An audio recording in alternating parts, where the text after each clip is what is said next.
Good morning, F.A.C.E. Here's mine. How you guys doing today? Everyone doing all right? Jeff, Ingmar, Hugo. Alexander's always the first one in the house. Paul, how are you? Alexander, you're the first one in, sitting down in your desk in the classroom. Yeah, discipline. Jeff Hansen, how are you? Zaid, nice to meet you. Okay, let's take a look around. Okay, well, that's what we were talking about in here. Good for you, John. All right. So a couple of recommendations I made yesterday also panned out pretty good. You guys know I'm bullish a dollar here, right? We've been talking bullish dollar, bullish dollar. Okay, so first one was crude, WTI. This could end up being a pretty significant top at the 74 level. I think you could look to sell rips now with stops over the high of the move. This was yesterday's daily. So take a look at some type of sell. Let me get out of the way now.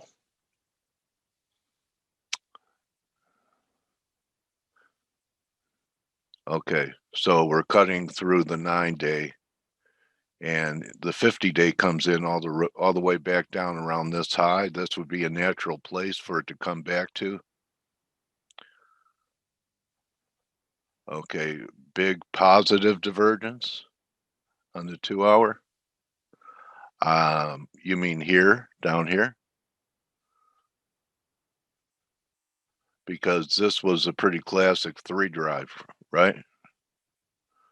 1, 2, 3. So, I'm going to go with the topping action here. Also, yesterday I talked about EG at the 75 level. So, you didn't get rich, but it was a good trade. You should take partial profits and now keep your stop under 70. If we could start closing back over 86.10, I still think there's a chance that we could get a move back up towards clear out some of these stops, buy stops here, buy stops here, buy stops here, but protect yourself with BE stops now.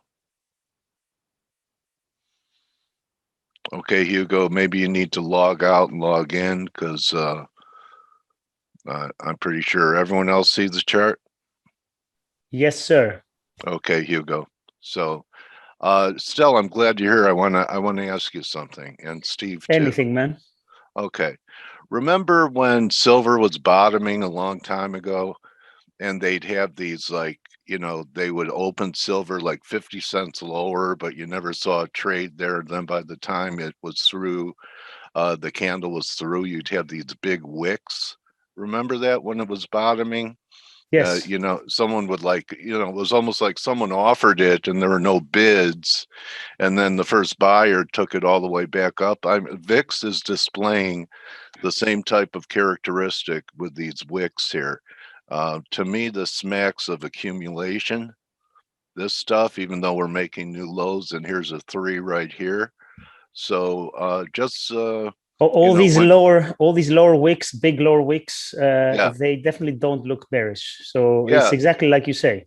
Yeah. So I just something to keep in mind. I doubt if you would have been able to buy it at 1420 or 1430 or down here in these wicks. So I don't know what they're playing the same games they were playing in silver, and it wasn't long after that. Maybe it took a few months of them doing this that silver broke out and turned good. Okay, Hugo, great. Looking at the metals, they're trying to bring back the gold.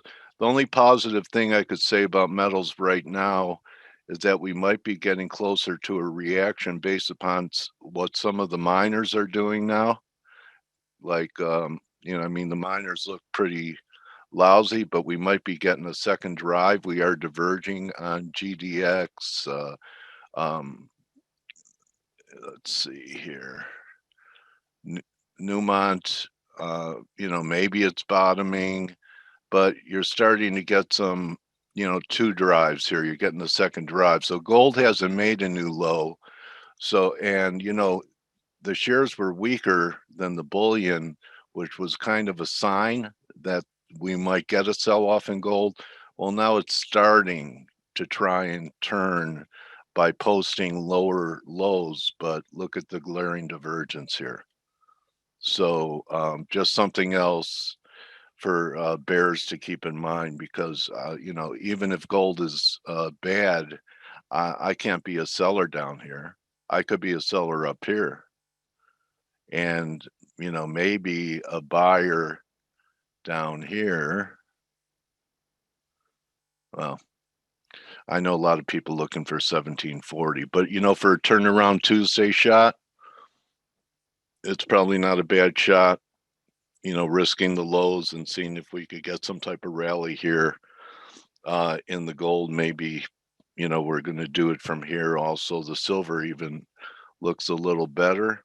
All right, see, didn't get back to the prior lows. So, you know, whenever I'm looking at a sector, I always try and diagnose the relative strength between them, so I know which one to buy if I'm looking for a rally, and which one is short if I'm looking for continuation decline, and look at the difference between gold and silver. Okay. So silver to me could be also a decent turnaround Tuesday prospect. Okay. GDX equals gold and oil. Okay. So well, that I'm not familiar with that type of correlation, but I don't know. Oil has been a strong performer where the precious metals haven't. So GDX, I thought were just senior miners. Oh, they use oil. Okay, they use oil to, yeah, energy. All right, that's I don't know how strong of a correlation is. I certainly wouldn't trade off it. Okay, so but that's me. If it works for you, Sanse, you know, keep doing it. You know, whatever works for you guys, keep repeating, and what isn't working for you guys, eliminate. You know, that's just the process of trading. You know, you trade and you notice what you're doing working, stick with it. You know, if I just and I know it's easier said than done. If I just traded 3 drives and nothing else, I'd probably have a higher hit rate. So trade what you know. Nice turn in Bitcoin. Even better turn in Ethereum. So Blake, you bought the bottom yesterday. On its way to 7,000, according to John Netto, one of the unknown market wizards. And I will say this about John during his interview, and it was in here. He said, even if it pulls back to the prior low, that would be another great buying opportunity. So that's what it did. When Bitcoin, so here's another relative strength lesson. I'll turn it over to Blake. So Bitcoin made a lower low. Ethereum made a higher low. Okay. And it was the same thing in Canada and the dollar that last week when the dollar DXY was retesting this low right here. See this right here, right here. I noticed that Canada put in a higher low. Okay, so that's a different character in the market. So look for little subtle things when you're trading to identify the relative strength and weakness, and you'll notice if you do that correctly, it's more forgiving. If you're long the relative strength and you're early, you won't decline as much as the relative strength, and if you're short the relative weakness, it will not squeeze you as much on the upside as if you're shorting the leader. So simple stuff, but important stuff. Good morning, Blake Morrow. How are you, buddy? Fine. Just trying to find the unmute button. How are you doing? Yeah, I'm doing okay, buddy. So a little follow through in the dollar. A little bit, but you know, the thing is if you're long the dollar right now, I think this is where you have to be careful. The reason why I say that is I think that we are now starting to push off. We're starting to push the 618 retracement in the dollar for like a lot of pairs. So I think the dollar will probably stop here. This is where we more than likely we're going to start consolidating ahead of, you know, the jobs report. NFP. The jobs report is going to be the driver of price moving forward, right? Yeah. So yeah, that's what I think. Yeah, I'm actually I was pretty surprised that Ethereum continued to rally, but I think it's going to get stalled up here, and I actually think Bitcoin's going to get you know, pushing into some pretty key resistance at this point as well. So and you know, I want to talk a little bit about this really quick. You know, you talk about cryptocurrencies, and you know, I was reading the piece from HSBC yesterday about how, you know, it's not going to be the end of the dollar, and you know, crypto is not going to be, you know, it's not going to take over, you know, as the world currency, and but it's just, you know, gold and the dollar have coexisted as, you know, in the same world for many, you know, many years, and the thought is that, you know, that's probably going to happen with cryptos to a certain extent. You know what I mean? It's just going to be another asset class that, you know, I have to make sure I express this, as, you know, I have to express this and make sure you guys all understand this.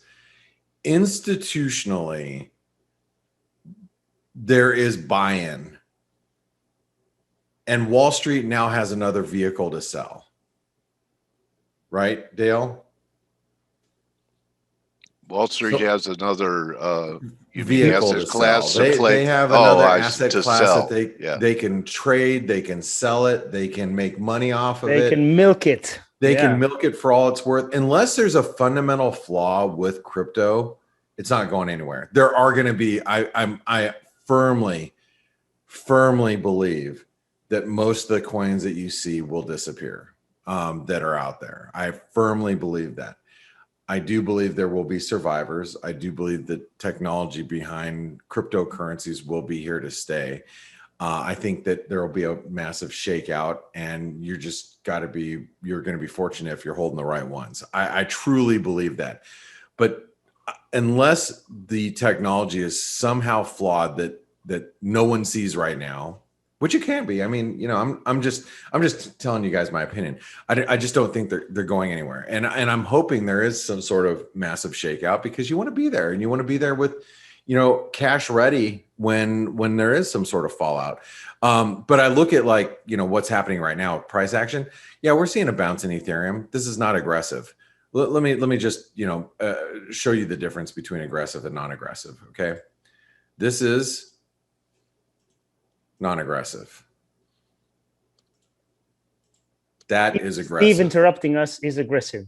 Yeah. Huh? Oh, Steve interrupting my thought process is very aggressive. Yeah. A Forex gal said, yeah, just another game they can play. That's right. It's Wall Street will sell this, and they're going to milk the crap out of it. Like Stelios just said, that is going to be the difference. And, you know, again, you just have to look at them as trading vehicles now. And, you know, has the big money been made in crypto? I think for now it has. And if you're expecting to buy Ethereum and make, you know, 150% from here, I think you're going to be, you know, I think that's a tough sell. You know, I don't like, I'm looking at Ethereum right now. I don't think it's going to 5,000 anytime in the near future.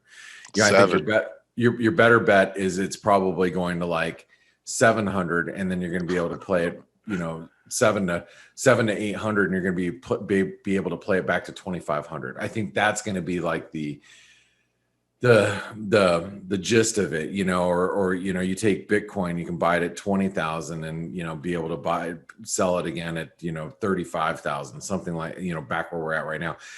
Like you look at Bitcoin, we are up against resistance. We're up against 200 period moving average in the 4-hour chart, 618 retracements right here. I think we are up against a lot of resistance. So just be careful chasing this stuff around.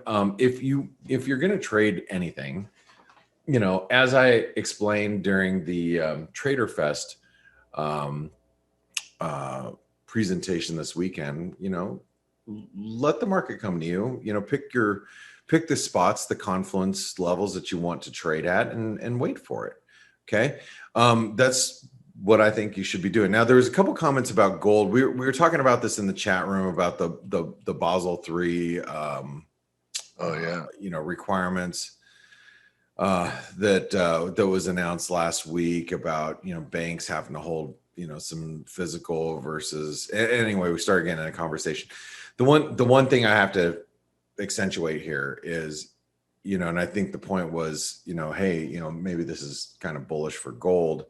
And Stelios, you can chime in here if you want, but that was announced last week, right? That's the chatter. The Basel III thing, that's known for months. That's going to happen yesterday. Yeah, but like requirement announcements were like coming for like the last week, and so let's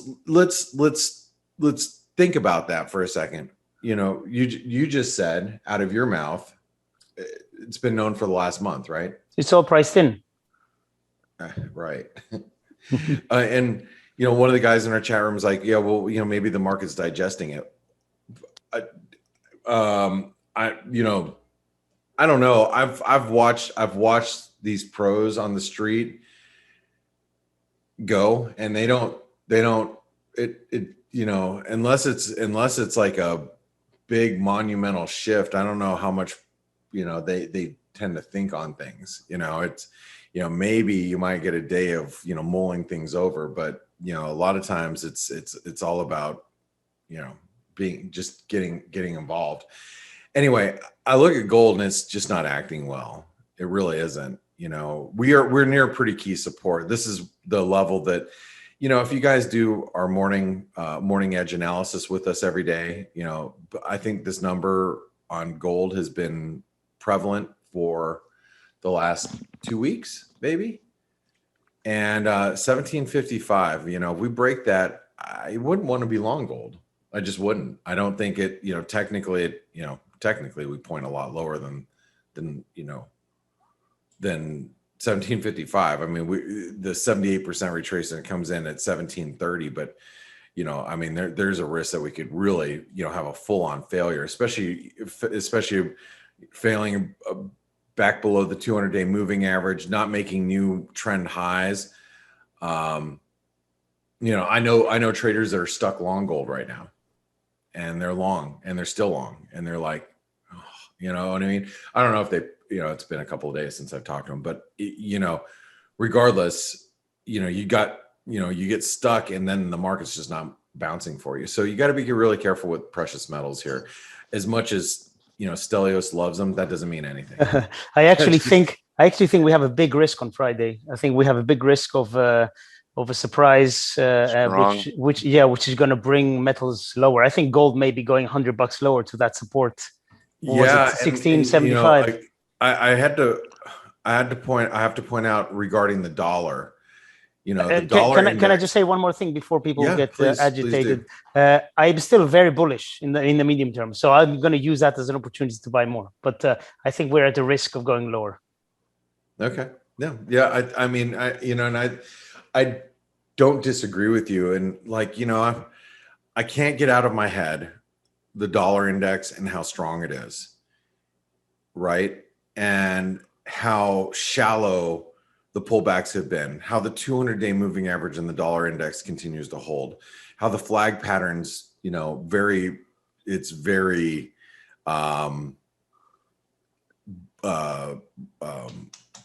what's the term I'm looking for at 4 o'clock in the morning, 5 o'clock in the morning? It's very by the book, term I'm looking for. Anyway, you guys know what I'm thinking. So it's very textbook. Jesus, think I can't.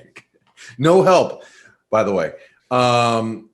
It's very textbook right now, and I mean that sets up for a big dollar breakout. And when you hear Stelios saying, "Hey, I could see $100 move lower in gold," that's scary. That's scary stuff. When you have Stelios thinking, "Man, we could see a really big sell-off in gold." I mean, look at the dollar. Remember, the dollar's we break above this 92.50, and that's open.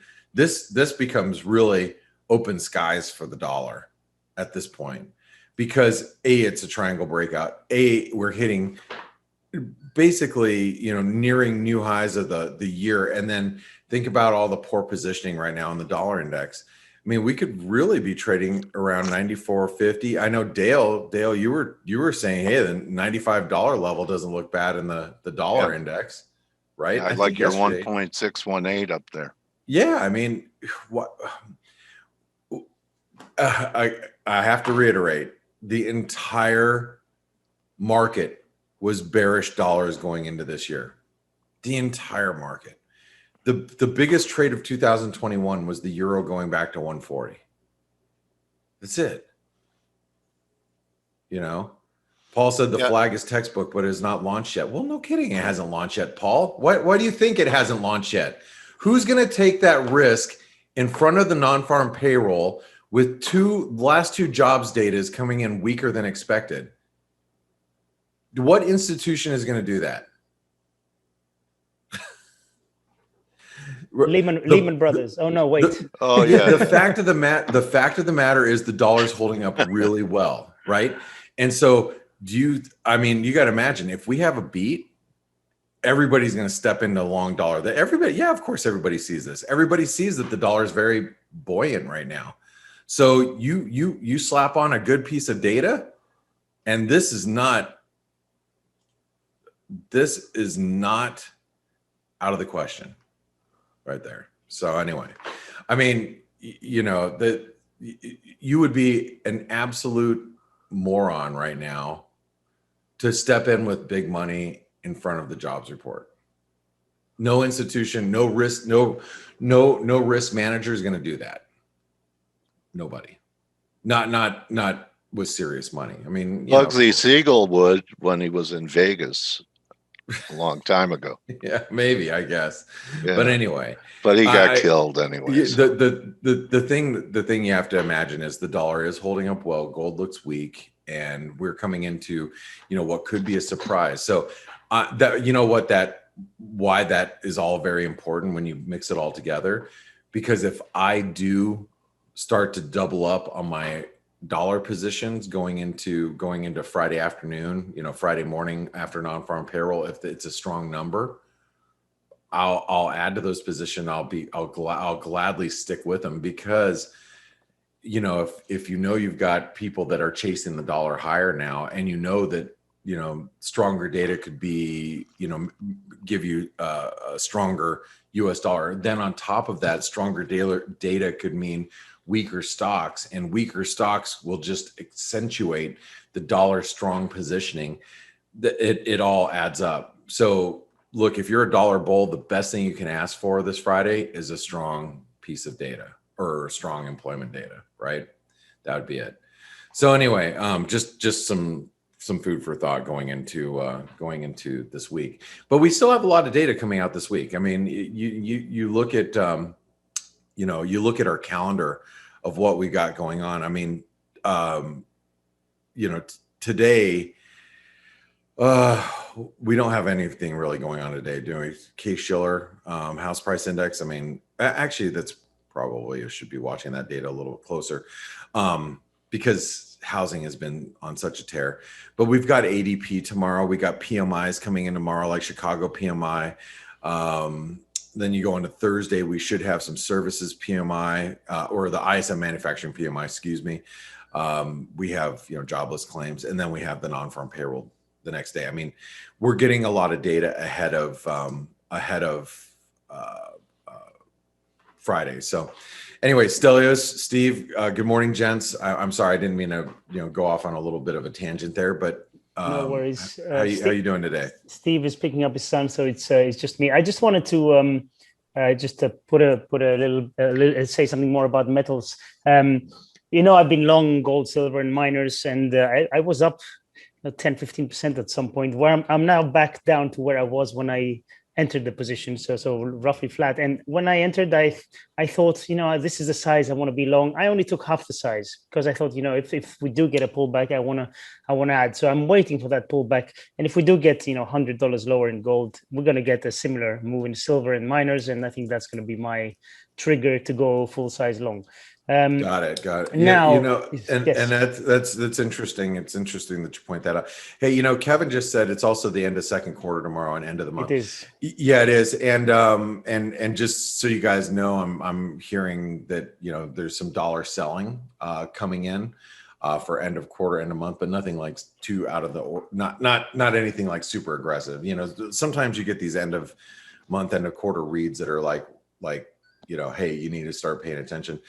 But I've found that end of month and end of quarter data has been, or our indications have been really wrong this last year. So just take it with a grain of salt. Follow your charts, that type of thing. But and just so you guys know, Steve is out, as Stelios pointed out. He'll be back for the F.A.C.E webinar, or for the Morning Edge.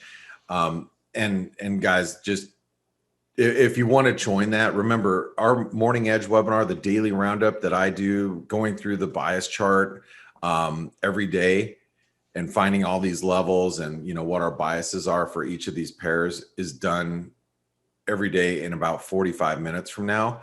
And you only have to be a premium, or a light subscriber to join. It's $19 a month. Now, obviously, the premium subscribers, you get into the chat rooms and everything else, but and you get more of the advanced analysis and patterns in play and stuff. But if you want to, come in and listen to the daily roundup in about 4 hours time with me, or the European crossover with Paulie, you gotta be a light subscriber at least. And that's, again, it's $19 a month. It's we made it affordable. We made it affordable so you guys can listen in.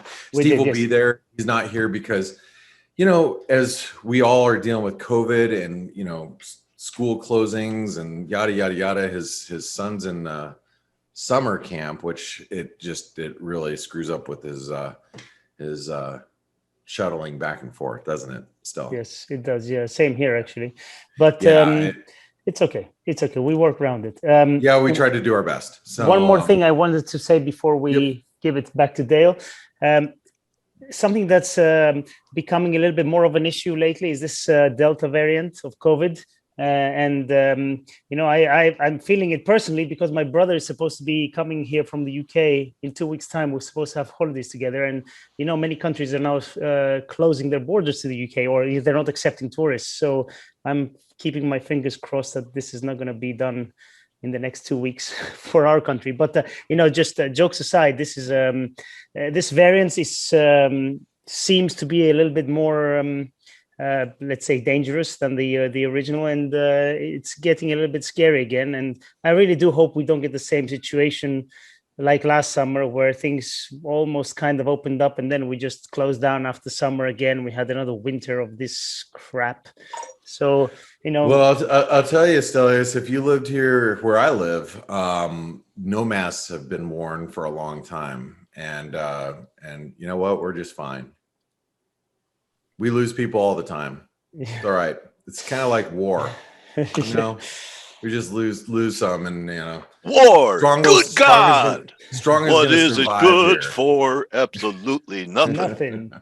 Anyway, exactly. No, it's I know a lot of people are starting it. There's a lot of chatter about the Delta variant, and I like you. I mean, look, I thought they were talking about options. What's that? The delta and the options, delta, gamma, theta, Greek stuff, right, Stel?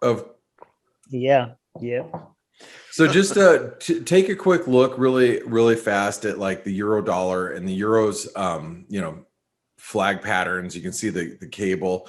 By the way, our overnight analysis, we were just looking at the 618 retracement and the sterling, and as soon as that gave way, you know, we've pushed lower towards the 138 level. We should find some supports here. I would assume that these flag patterns that you see here, I'm just going to make the assumption, because again, it's big data coming out this week. I have a feeling we're going to be doing something like this. So just be really careful chasing the dollar higher, unless for some reason you start to see the, you know, the equity markets like really,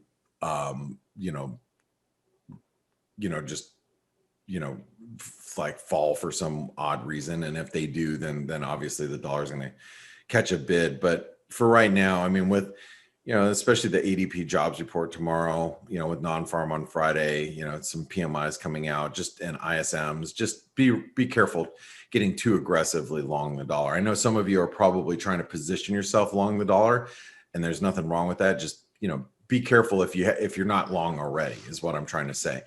So guys, I want to thank you all for tuning in with myself and Stelios and Dale. And I know Dale's got his interview today.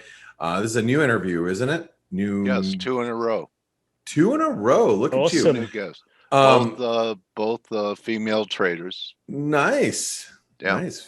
Females are good. Yeah, they're better. I like than men. females. They're better traders. Yeah, I just want to say, if you guys want to learn how to get into the ForexAnalytix program for free for several months, open a Pepperstone account. If you're outside of US or Canada, you can qualify to get ForexAnalytix Premium for free. You get it 2 months initially when you open up an account, and then you get another 2 months if you trade. How much currency, Stelios? Isn't it $5,000? 5 standard lots, isn't it? Yeah. Five standard lots for 500K. Some of you guys will do that within your sleep in, like, you know, 3 or 4 trades. So then how about this, Blake? I'm a pepper, you're a pepper, I'm a pepper stone. That's awesome, Dale. Love it. Forest Park FX, there are other webinar sponsors. Make sure that you reach out to them. Actually, we had a couple of traders that were struggling with some of their brokerage firms, and they're not even Forest Park FX customers. And they just this last week, and they're reaching out to them. I mean, look, these guys are partners with us, and they'll answer your questions, even if you decide not to go with one of their brokers. So just contact them on Skype or email right here in our Forex sponsor page. If you have any questions about your broker, or, you know, if you're getting, you know, if you're with the right broker, or if you feel like you're paying too much money, you know, and fees, and they'll just answer those types of questions for you. So they're really great resource to have. All right, Dale, I'm going to turn it over to you. To the law? You turn me over? Turn me in? I'm gonna turn you in, and you're gonna go in shackles to Tent City. We call it Tent City over here. We're gonna put you. Oh yeah, I saw that. Yeah, when Sheriff Joe would make them live out there. Yeah, I've known several people that have had one beer, and lived out there, barely below 0.001 or whatever it is, and have been taken to Tent City for 2 weeks. Wow. And especially in the summer, that's there's no air in conditioning. the Wild West. What? No air conditioning in those tents. Oh no, you know. Yeah. Okay. Anyway, that's, no. that's all right. See you guys later. All right. Jennifer, welcome to F.A.C.E. I'm so glad we found a way for you to get in here. I'm looking forward to meeting you and hearing you. And you know what it was? I was trying to log in from my phone. And oh, that's what it was all these months, trying to do it from your phone. Okay. All right. Have you used Zoom before, Jennifer? Yeah, so I'm just going to start the video, right? Or share the screen if you want to show your charts and what you look at in the markets. Okay. Do you want to do that? Do you trade off charts? I do trade off charts. You just want to do an audio interview and not show anything? You know, picture speaks 1,000 words, so maybe I should have prepared you better. I don't know how. I've never shared a screen before. All right, you see the green box that says share screen? It's a drop-down menu, and it says share screen. Oh, It's a yeah, green yeah, box. okay. You click that, and then you decide which screen to share and start sharing, and then we'll see your setup. Okay. Screen share. So I'll share this one. Here we go. You got it? Yeah. All right. What kind of platform is that? Thinkorswim. Oh, okay. All right. So before we get to the markets, yeah, we can see it and see all the things that you're watching on both sides, and a chart in the middle. So, Jennifer, I want to ask you, what was the genesis for your career in trading? What were you doing beforehand, and how did you get involved in it? How long ago was that too? So December will be 4 years that I'm trading, so I'm very new. Okay. I am actually an insurance broker, and I had my second child, and I just couldn't juggle working and the 2 kids and all of that at the same time. So I was kind of looking for something to do at home, and I dabbled in different things, and then my brother-in-law wound up passing away, unfortunately, very young. And we knew that he was trading, but we didn't know like how much into it he was. And then, you know, when you don't really know much about the stock market and you hear about trading stocks, you always think it's like for people who have a lot of money, you know, you don't think that traders are like everyday people. So after he passed away, and my husband and his family were going through stuff, they saw that he was day trading, swing trading, and he was, you know, pretty involved in it. And my husband was talking to me about it. And that's when Bitcoin first hit like 17,000 or whatever it was. So my husband was like, a few years ago. buy Bitcoin. Yeah. Right. So that was like three and a half years ago. So my husband was like, oh, we need to buy Bitcoin. So that was actually the first thing I ever bought was Bitcoin at 17,000. And what you didn't ride it to 3, did you? 3,000? I did. I stayed in. Yep. Okay. Wow. I was like, whatever. I put the money in. Let's see where it goes. Wrote it down to 3. Wrote it back up to 60. I'm still in. Crypto, I don't really mess with. I get in and I hold it. And you're a hold on for dear life, right? Right. Only with crypto, not with regular.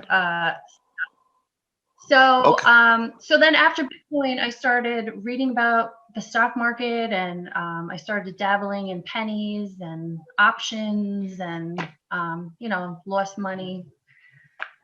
You know, made some good trades here and there, but lost money trying to find my way. Joined different groups on Facebook, and then found the Twitter community, and yeah, just watched other traders and picked up things here and there, and found. Did you have a mentor? And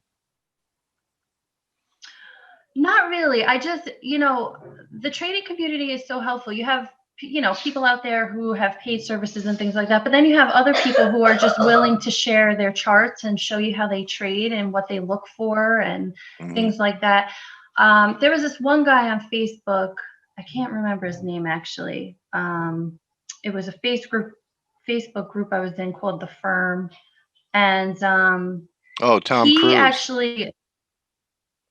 Oh no, that was a movie. That was a movie, I think.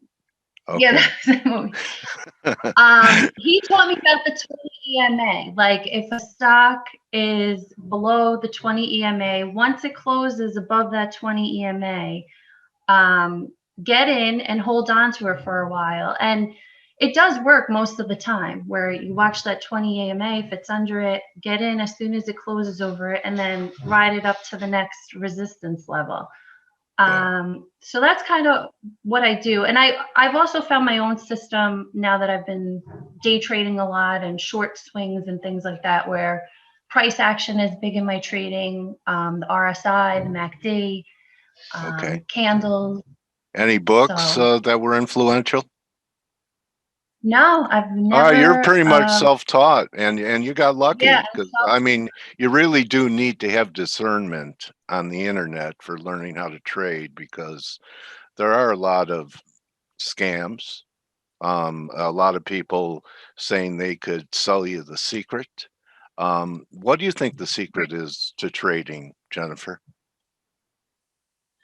I think Yeah, that for you. there's a ton of different secrets. It depends how you trade, what you like to trade, how long you like to stay in positions. There's so many different ways to trade, and I think that Yeah. that's something very important to learn because You know what I think is you a can. secret? What? There is none. It's just hard Well, work and right. living through adversity. And if that scares you, find something else to do. So, but a I lot agree. of people try and sell a secret. I mean, I have methods, but it's not a secret. You know, like Solomon said, there really is nothing new under the sun. So, okay, so you're And your self-taught. method may work for you, but not for Right, me, and vice right. versa. You know what I'm saying? I do know what you're saying. So, I see you like the Boley bands and volume, and why don't you tell us how you RSI is one of my things. How do you use it? Just for overbought, oversold? What No, else so messages? I'll look, for instance, BA here, if you can see where I'm trying to find like a trend line, what it would dip to, Yeah, where I it see. bounces off of, where the RSI comes down to. I look for that, along with, and then I mix it in with the candle. Where's the wick? Is the wick pushing down? Is the wick pushing up? I will a lot of times get out of a trade when it hits the top of the Bollinger Band, because a lot of times once it hits, like you could see here, then you have a red day, but it did gap up the next day. Boeing's not really a great example because it has a lot of news that plays into it. So, but for the most part, I will find where the RSI bounces, get in there, and then Is the ride it up to MACD the a next. trigger? MACD a trigger for you? Crosses when they I cross like to or fail see. to? Yes. Yep. And then, like I said, also volume. I messed with options for a while, and I was just, I'd get a good one here and there. I'd build my account up, and then the market would drop for a few days in a row, and then I'd be in options and not cut my loss, which is something I still struggle with to this day. And I'd lose everything that I had made for the week or for the past 2 weeks. So I stopped with the options and I went to strictly buying shares. And that's when my account really took off. It really made me consistently profitable when I switched from options to shares. Okay. I And do you just, play because longs, the short side of shares, or are you long only? no, only long. I Okay. don't go short on anything. Okay. And so you really, would you say it took you 4 years to finally make a breakthrough? You said your account's doing better, and I always ask people how long it took for them to make a breakthrough and have a statement like you just made that So it your was account's about doing well. 2.5 years it took me to finally find Okay. my way. And Oh, I don't know if you saw my last post last week. I just came off like a trading break because when we had that last dip in the market, again, I struggle with cutting loss, and I didn't cut my loss, and my account just dropped, and I watched it drop and drop and drop. But that's the thing with shares. So I didn't wind up selling anything. I just sat through it and waited for it to come back. And now my account is back where it was before that dip that we had. So I don't recommend doing that yeah. because I'd have a lot more money if I would have just cut my loss and then bought the dip. But I did, and mentally, I needed to take a break to just sit through that and get my confidence back and get back in there. And so I've been back Well, let trading me like a ask you week. this. Let me coach you. because I've heard this a couple times about not wanting to take a loss, and everyone can relate to it. I mean, if something's a great buy at 10, it's an even better buy at 5, and average out and double up. I've seen or done almost every mistake that someone can make.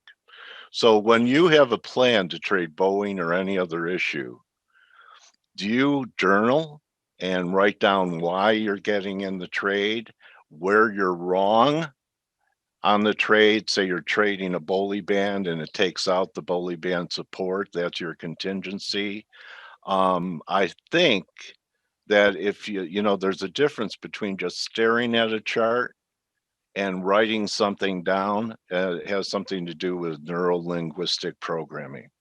That if you write down where you're wrong on a trade and say get out, so before you even get into the trade where you're wrong, that you'll I would think now, after watching this happen, fighting a trade, that you may, once you form a new habit of getting out of a trade that the contingency that got you in, I don't know, I use divergences and formations, and I know when I get in where I'm wrong. I also know if I'm right, what I'm looking for. So that'll give me the risk to reward on it, right? And I look for at least 2 to 1. So, why don't you try writing down where you're wrong on the trade? And if you see the market, you probably don't trade with hard stops in stocks, and it's probably, the problem might be a mental stop. And then you just, it would be better if you had something in the market to limit your risk so that you don't have to react to it and do it. And but you're right, the market does because it. I don't use stops, and a lot of people think that that's very foolish, and it might be because, like you said, I have a mental stop, and then when it gets to that point, mentally I'm like, oh no, but it might bounce and come back. Where if I actually had the stop to take me out, then it would help me. Try that for a while, and I think you're gonna not have to start from scratch again. And I have an expression about mental stops. The last time I used a mental stop, my first stop was a mental institution. It's true, because mentally it messes with you. Yeah. I'm so glad we had this interview. What's on your radar here with stocks approaching new all-time highs, and what's a long only trader going to do if we ever have a bear market? Well, I don't stay in for that long. That's the thing. Oh, that's right. You're day trading. Yeah, yeah, I day trade short swing. So like yesterday I picked up Boeing. I picked up RCL. I added to my win position because a lot of the travel stocks went down because of the Delta variant scare. So, BA gapped up this morning. I'm already out because I don't really like what the market's doing right now. And I actually have a play date today at 11 that I'm hosting. I'm a mom too, so we got to balance. Mom before traders. One of our guests here is asking, I don't know why, wants me to ask you what you think about the Great Reset, capital WEF. Do you have an opinion on? I'm not even sure. It means different things to different people. Do you have a view on that? Like the big stock market tank that everybody's talking about? Is that? Yeah, I don't know. It includes currencies and everything. Anyway, that I thought maybe she was a follower of yours. Oh, the World Economic Forum, Forex gal is asking. Okay, so do you teach people and work with people? Why are you on Twitter? For community. I don't really. Yeah. Because you're lonely? I'm lonely now. I don't have anybody in real life that I trade with that trades. So I have nobody to talk stocks with. And then, I bring it up to my girlfriend and they're like, I don't know what you're talking about. So it's just pretty much to bounce ideas and I'm definitely not lonely. I'm married with 2 kids. I got a lot I going. meant during trading, Jennifer. All right. Anyway, you know what you may want to do is start or find a good community, surround yourself with traders better than you. And we're always learning. It's an ongoing process. I've been doing it 40 years and I'm finally getting the hang of it. Okay, Yeah, you're so always learning and trading. Absolutely. yeah, you are. You're always, I mean, you're growing or you're dying, Jennifer. So, there are good communities, or you could start your own, and that way, we only have 2 eyeballs, right? So, Right. other good traders might point your eye in the right direction. You should consider, we're not big stock traders here at ForexAnalytix, but I would suggest that I'm a big believer in communities because it's part of my intelligence gathering. What people's work I respect, I pay attention to it. It doesn't mean I blindly take their trades, but it kind of gives me a feel and opens me up to new ideas. And it's great to have another point of view. I mean, Yeah. it's just like life. You could see things from your point of view, but you might not see it from other people's point of views. And that's how I've kind of formed my own trading, is just taking bits and pieces from other people's and Yeah, putting it into my own. And I still have so much to learn. you do. So And much to learn. that's exciting. And I really commend you for being a maverick and attempting this and now starting to master it. If you can just work on your risk management, I know. your girls will be able to go to Harvard or anywhere else they want to go. It'll be easy Yeah. to pay that Well, tuition they know check. when I turn my laptop on, they call it my money maker. Mommy's turning her money maker on because it's Okay. time to trade. All right. Well, do you want people to follow you on Twitter, Jennifer? Is Yeah, do you want me? sure. Okay, so why don't you your be yourself at be yourself 200? Is that it? Yeah. Yes, that's Okay, it. and why be yourself? Have you tried to be someone else? No, I just see a lot of fakeness going on Twitter out there. Yeah, I know you you know. follow me. I don't know if you see my post, but I like to speak my mind a lot. I like to Oh, be myself. be So yourself. a lot of people. You know what? Well, I yeah, have a some lot people of don't like. people on Twitter setting up fake accounts that are trying to be me. So I hope they get their take what you say, your handle, to And just heart. be themselves. Be yourself. Don't care what anybody thinks. Exactly. Just Yeah. be who you are. You know what? I think you have all the ingredients. I think you have all the ingredients, and once you handle risk management, you're going to be an even better an even better champion in the market. So I also Thanks so much. appreciate your bravery for coming on to be interviewed. A lot of people fear public speaking more than death. So, for you to come on shows that you have confidence in what you're doing and you're not afraid to talk about it. And I'm now a fan, and you're now my trading warrior sister. Thank you so much, Jennifer, for Thank dropping you so in. much. Yeah, it was really nice meeting you, talking to you. And if there's anything I could do to help you on the road, let me know.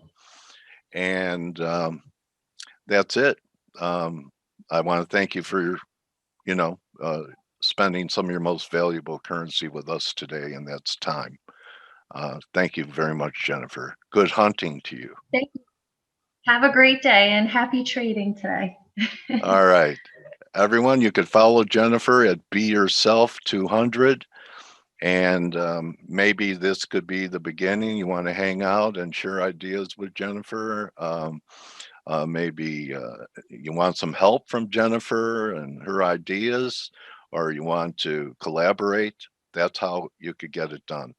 So that's a wrap for Turnaround Tuesday, everybody. Have a great day. Remember, don't just count your pips, count your blessings, and we'll see everyone tomorrow. Everyone's thanking you, Jennifer. Appreciate it. And good hunting. Hope that Thank you. Have a good day. hope profits rain down on you, Jennifer. Me too. All right. Take it easy. Bye-bye. Adios, everyone. See you tomorrow. And you could join the team for Morning Edge in 21 minutes. Adios.